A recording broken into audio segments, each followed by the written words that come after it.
Hey, welcome back to the Big Ranch Show. Thank you for joining me. Now, today we're going to talk about some good news in the political world um, outside of the U.S., but it's actually good news. There are some things going on here at home that I want to discuss later in the week, but we will see if we get to that. Um, but as of now, we're going to deal with the stuff that happened in the UK and in France over our 4th of July holidays here in the U.S. Before we start, if you hear any kind of noises outside or coming through the microphone, I'm sorry. There's some construction going around my apartment complex, and I don't really have a choice but to deal with it at the current juncture.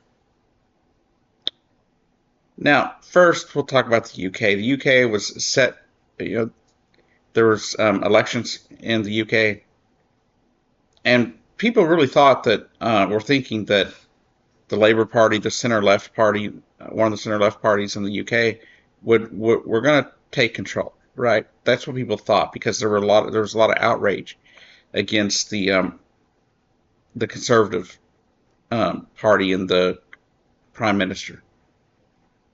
Things he had said, things that weren't going well, and things they were doing, right? So there are a lot of people in the UK were pissed, and the Labour Party ended up winning in just a complete landslide over the Conservative Party. And so there was a stop right there, right? The whole march of fascism that we're seeing across the globe. It's not just happening here at home, but it was stopped a little bit in the UK by a resounding no, we're not following your garbage. We're not going to follow your hatred. Because what I had seen from the UK Conservative Party and their Prime Minister was just a bunch of, we're scared of the other kind of mess, right? Blaming immigrants and blaming trans people and gay people and things like that, right?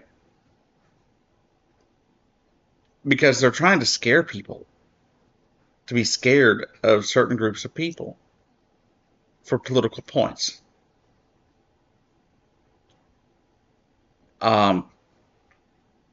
Now, from what I've been told from people in the UK that I've talked to on Twitter, the Labour Party, even though they're kind of center-left, are still more conservative than a lot of people would like, right? But it's better than what they were dealing with.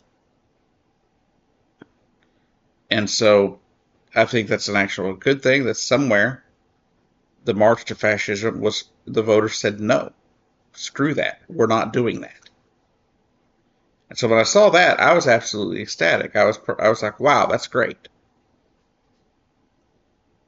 And then, of course, the snap elections were held in France over this last week. And in the first round of voting, because they had multiple rounds there. The first round of voting, it looked like a far right party was going to take over, with Le Pen becoming the new prime minister or whatever.